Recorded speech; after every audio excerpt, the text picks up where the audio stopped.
Hello. Hi.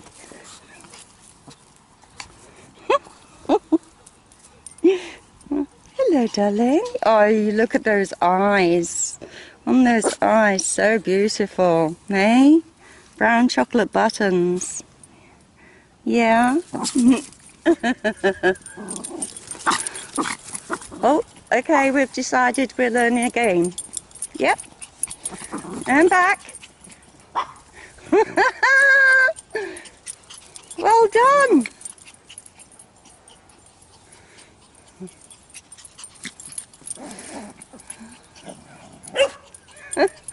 That'll tire you out. Hey, hey, hey. No voice. How can I say no voice to my dog when the other dog's doing the voice anyway? Is that good? Hey, hey, hey, voice. And you.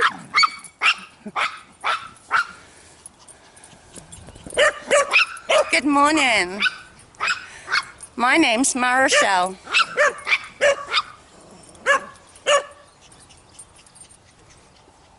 No. Good. G'day? No, that's Australian. Can't say that. Who am I? I am, well, complex, not complicated. So that should be in the title, I suppose, because it's a saying that I've had for many, many years, and people have actually nicked it off me and they started saying it. What else? Actually, to the humans, to all the humans, the animals and the aliens. Seriously. All the spirits.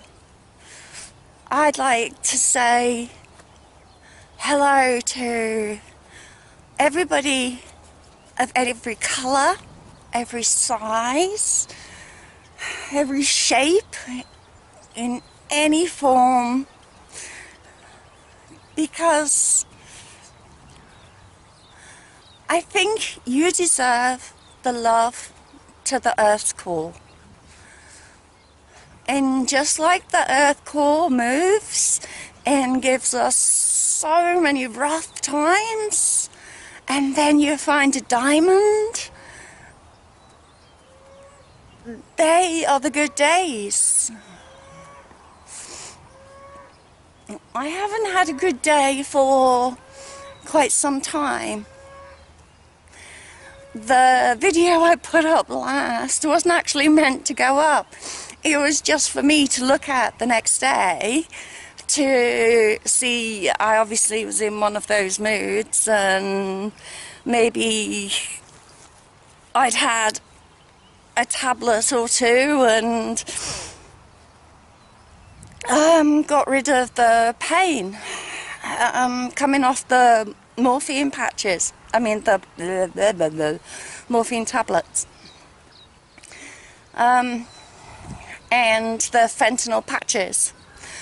Oh my gosh, I've never had a reaction to a medication like I had, and I've been on it before. I've been on like huge patches, you know, big square mother, and I remembered one of the reasons that I came off them last time is because I was swimming just constantly, and every time I swam, hold on, let me get some oxygen in there. Every time I swam, I had to come out and redo it, and then I would be short. And they reckon that fentanyl patches last for 3 days. They do not last for 3 days. Of course they don't last for 3 days. So you're going to come down off it as soon as you come off one, and the other one's not going to kick in straight away. So yeah, of course it's not the best thing to do. Oh, the fentanyl patches. So because I am on extra venlafaxine now, which I put myself up on it because I was having a really hard time with my daughter moving in without getting asked, and just issues surrounding the whole family, and the whole family just seemed to be needing, wanting, and because I'd got the flu on top of the lungs, I was bedridden. But not just bedridden, I mean I was stare blankly into obese. Is it? I was going to say obese, not obese, abyss. Oh. So this is my kind of first time out and about, and that's why my hair looks so bad. I have no makeup on. But I felt really sorry for the dog, because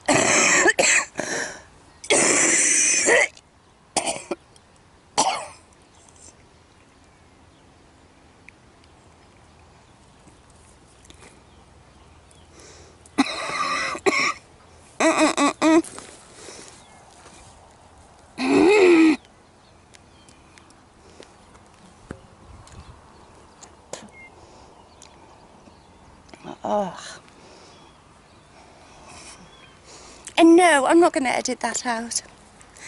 I was speaking to June the other day. Well, actually, I think I did have a nervous breakdown. Even when we Skype, I still have a nervous breakdown, and it seems terrible that every time I kind of Skype her, the first thing I do is sob. I mean, we end up laughing, which is good. But at the time I was coughing up, and it was grey, and there were speckles in there, and it was horrible, and she was concerned about it.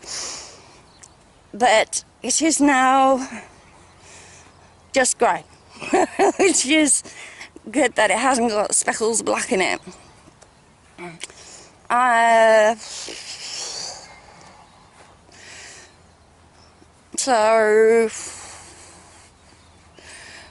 So every time I coughed, okay, so the venlafaxine, having the venlafaxine and the fentanyl patches, they produce massive amounts of serotonin, and you have to be really wary of it. But when I coughed, the only way I can explain it is like pins and needles, but it was in pain, so every, little tiny bit that you feel those pins and needles coming in once it's been numb, like your arm or something. This like went all across my chest, and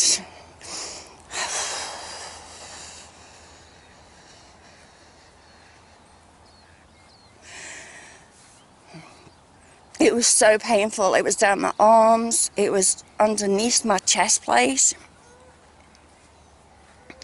So, yeah, I knew as soon as it happened a couple of times that something was wrong. My arms were starting to go dead. But that meant that I had to lay on the bed, and I was rocking from side to side with my butt in the air. Not literally my butt, but I had clothes on. And my son walks in and says, "What the fuck are you doing?" And I'm like, "I'm fucking sore." And he's like, "Well, do something about it." And I had nothing that worked. It's amazing. Diazepam, clonazepam, venlafaxine, morphine liquid, morphine tablets, and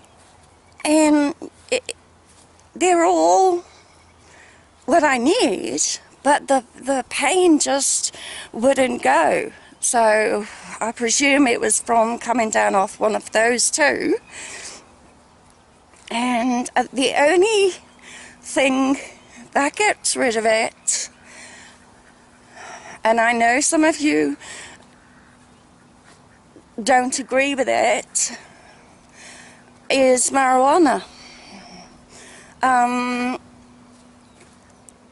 Even just the oil. It doesn't necessarily have to be the THC. It can be the CBD, which is like the bit that nobody really wants off it. But it does get rid of the pain, but it doesn't get you high. Now, in Dunedin, where we live, or New Zealand, there are only certain doctors, like very small amount, who aren't here, like where I live, who agree with even oxycodone or oxynorm anymore. And it's like giving you carrots on your plate, and you go, "I really don't like carrots," and they go, "No, you've got to eat the carrots because the carrot's good for you." So you eat the carrots for 6 months, and then they change it to broccoli, and you go, "No, no, no, the carrots work."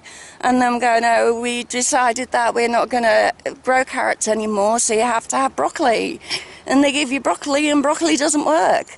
So they've just changed your entire life, even though they know that the other one kind of works, which is dumb. It's really dumb. I'm going to walk a little bit more. We really need to go to the shop. I'm looking on top of the camera to see if it's still going. So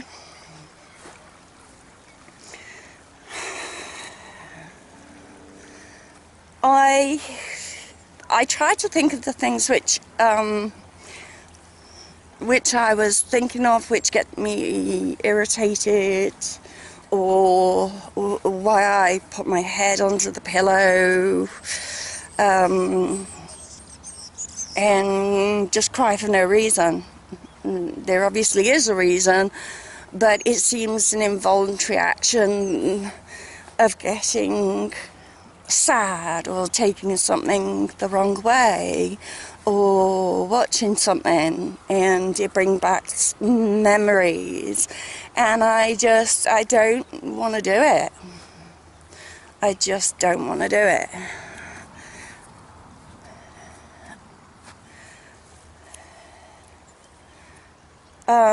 Their house goes up on sale this week. I'm sure they don't want me talking about the family situation, but I really just don't give a shit, actually.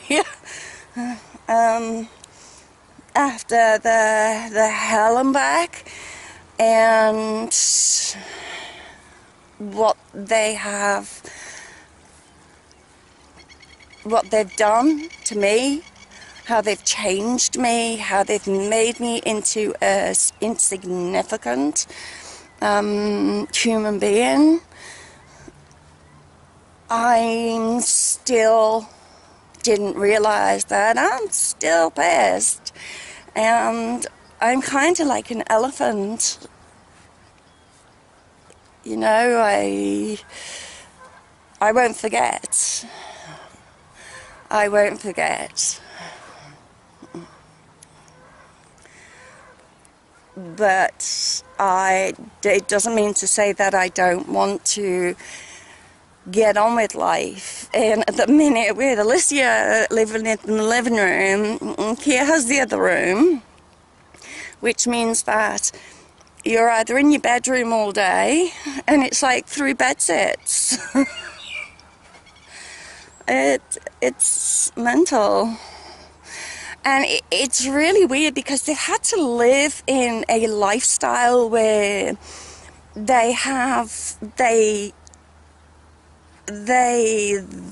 other family had pin locks on all of the doors.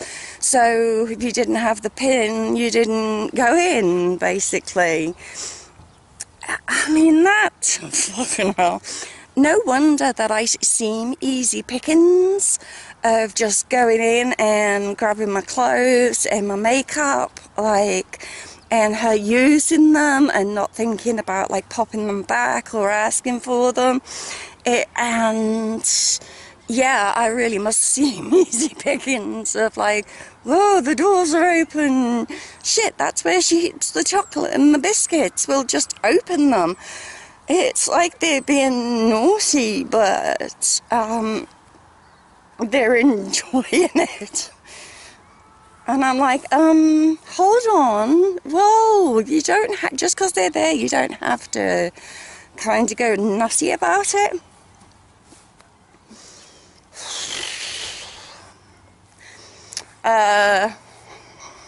So, what did I do productive? Oh, when I go out, people comment on Aria not having a stupid thing around her neck, which says that she is registered. She gets uncomfortable. She's got a little neck. It must be like having kind of, you know, when you see someone walking in the city and like they're walking in high heels and the high heels like and you can see one of them has got a blister or something and she's really uncomfortable walking in that situation. Well, it's kind of like that to a dog, I guess, of, well, you poor thing, you know, you shouldn't have to like have this plastic thing that just rubs around your neck. So I have to think of something not bitchy to say, but I do want to turn around and go, you know, it's the same with a police. If the police stop me, it's like, you know, what do you want? Where have you been? Why? What's it got to do with you? I can say anywhere. So why are you asking me that question? It's the same principle when somebody asks me about her. It's like, well, why do you want to know? Who are you? Is there a reason you're speaking to me? You know, people just can't open their mouths and say, good morning, hello, how are you? Are you feeling good today? And like, I go in the shops and like I mean, because it's such a small community, I walk in the shop and people go to me, how are you? And I go, shit, but thanks for asking. And they go, honest? And I am, because like, you're supposed to say, I'm fine, I'm fine, I'm fine, I'm here. I'm not fine. 3 times I put up on Facebook for someone to walk Aria for me, just twice a week or whenever I need it, for half an hour down to the you can't see it, but all the way down there where those cars are. So I walked to the, I can't remember the bloody word. What's the word? Fence. Thank you. Thank you. The fence, and then walk back again. And I said I'd give them $7 because she is so much nicer. You can see that she's happier, she's more stimulated, she hasn't sat in bed with me for like 3 days for nothing, and you can see the excitement as soon as I go for those shoes. It's like she tornadoes off the bed. This might run out in a minute. I gotta go do something. I just don't know what to do. Because everything involves... Oh, the dad turned up with a trailer load while I was sick in bed. A trailer load of the boys' stuff, and somebody has... His dad gave him a gift of the stereo, and it was a very expensive stereo and speakers, and some nice lady, who we will not name, who is now out of our lives forever, apart from she has decided to live in the same place that she's getting divorced to the ex-husband. Weird. I think she's obsessed. Like, she's just obsessed in us. And now I've totally lost where I was going. So anyway, I was saying that somebody had got hold of a knife, taken the front off the stereo, and the speakers, you know, they have those funny wee things at the front, and someone stabbed all the inside of them. So I told him to take a video of it. Yeah. So I don't care about them. I don't care if they're divorced, they're together. My poor girl is having a fucking nervous breakdown. You know, she really is. She's not allowed to see certain people. She's got her own issues with boyfriends. She has issues with school. And she's still trying to keep it together. Come here, sweetie. Wait, come here. Okay, over. Good girl. Good girl. And she's mad one minute, grabbing hold of my phone. The next minute, she's like pushing me out of her door. Other times, she will watch the car. Watch the car, darling. Sometimes she will just burst out into tears. And I literally had to go around to the other door and climb over all of her suitcases and the couch and everything else to be able to go and sit down and console her, because her whole entire life has changed. And that's what divorce does. But it's how you handle it for the children. And I learnt when I was gonna do stupid things, you know? Come on, Bubba.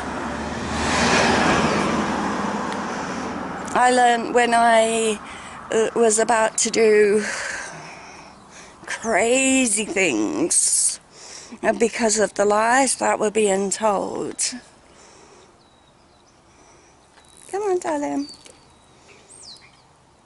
And because I chose to go away for a while,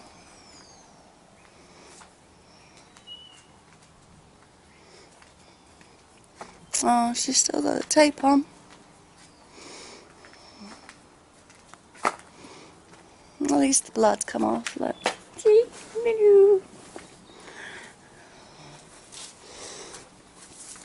I mean, it is like bipolar at the minute with everybody, and I normally get blamed, which I still do, you know, it's your fault, you should have been there, blah, blah, blah, blah, blah, and I'm like, what? Look, I didn't do anything, absolutely nothing. I have got a chance to be able to move away from here. My back garden needs doing. I'll stay in my back garden. Oh dear.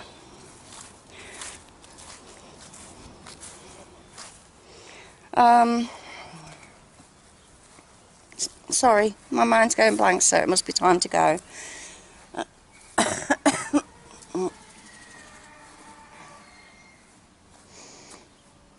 So I hope you're all okay. I hope the spirits are just like really peaceful today. I hope everybody is just being easy, breathing. And remember,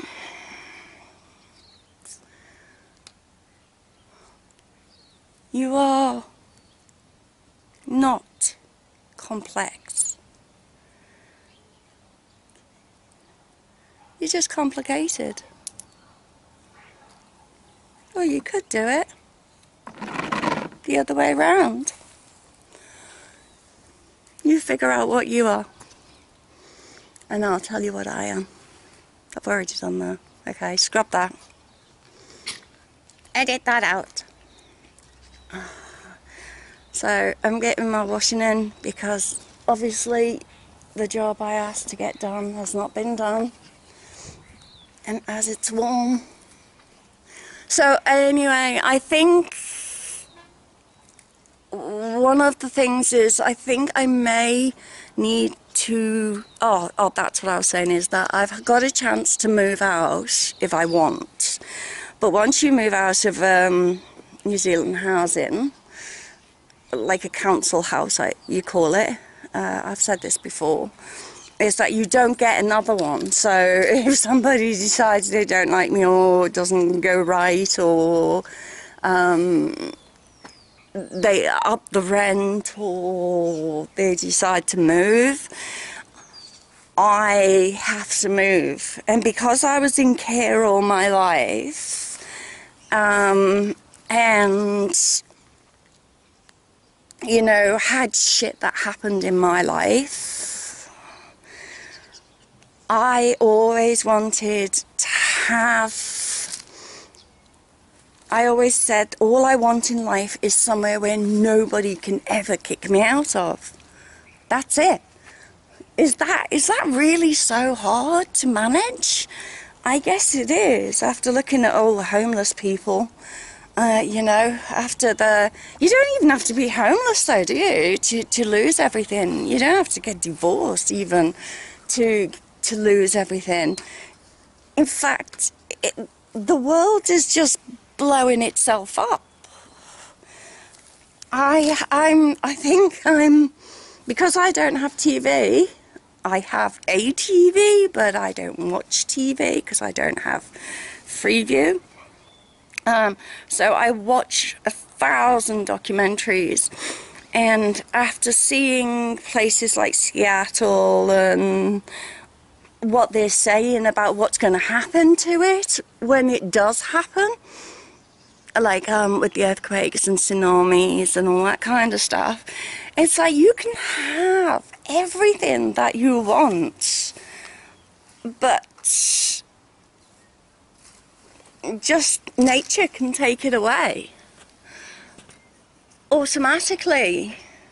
And even if you're insured, it can, you know, I mean, I know people in Christchurch, well, not I know them, I don't really know them. I don't really know a lot of people when I think about it. I just have acquaintances because I'm freaky.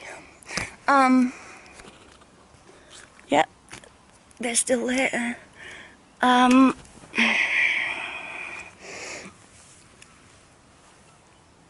So I guess you can lose anything at any time. I have thought about living on a bus, and I guess the bus was for like when I was younger, you know, 10 years ago, I would have been gone. I would have been like, oh my god, this is like mine, this is my adventure of a lifetime, I can do what I want, I can go where I want. But if you don't own it, it's not yours. If something happens to it, it's not yours. If you have an accident, it's not yours. These are all friggin', they're halfway. I have no idea why I'm bringing them in. But I'm not sure if it's going to rain tonight or not. What do you think? Do you think it's going to rain? I do. I think it's going to rain tonight. That's why I was going to take them in. So we've got a laundry now. Do you know what a laundry is? All you poms out there will know what a laundry is. It's a laundrette. Simple. Oh, and you're not going to believe this, right? My little girl of 17, who looks like 21 when she's done up in like prom dress and all that sort of stuff, you know, and you can see her boobs, and I'm kind of pushing her boob into the dress itself, and she's like, what are you doing? That's the fashion. And I'm like, okay. And she's like, oh, you're just not from these times, Mom. You know, your life is kind of gone, Mom. But I've noticed that all my fucking bras are gone. I don't give a shit if she takes my bras. I really don't. Like, if she can use my bras, that's fantastic. What I get pissed about is she uses the ones with the zip up the front, and they're the only ones I've got. So at the minute, I literally have no bra on, because I can't find one in my house. And I'm sure that if you go through my boring vlogs, that you will see that I did go out and I bought like 10 pairs of knickers, which were boy shorts, which I love, which I have like 1 or 2 pairs left now, and no bras at all. So all the stuff is kind of disappearing really quickly, and I'm getting really irritated with it. There's my bag, my little bag. I always get little comments on my bag. I just thought it was a normal bag, but everyone kind of loves my bag for some reason. I don't know. Ooh. Ugh. So for the first time I got Indian the other day, and I thought I'd treat Alicia to an Indian as well, because we don't have to pay for it straight away. He's really nice. He comes and delivers it, and then I can go like 2 months later and pay for it. But it's the second time that like the prawns have tasted like they're mouldy.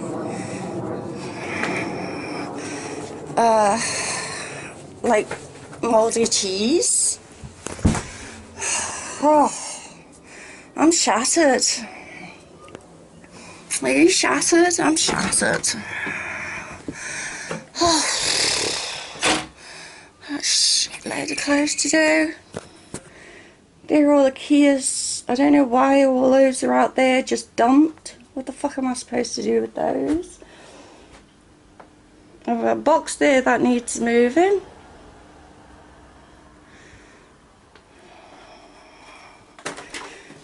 gone dark. Ooh.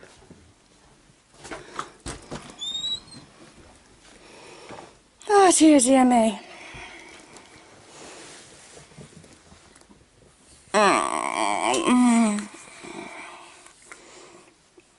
So, I'll see you when I'm feeling okay. And if anyone wants to stick up a thumb, that would be really nice. If they would like to subscribe, that would be really nice.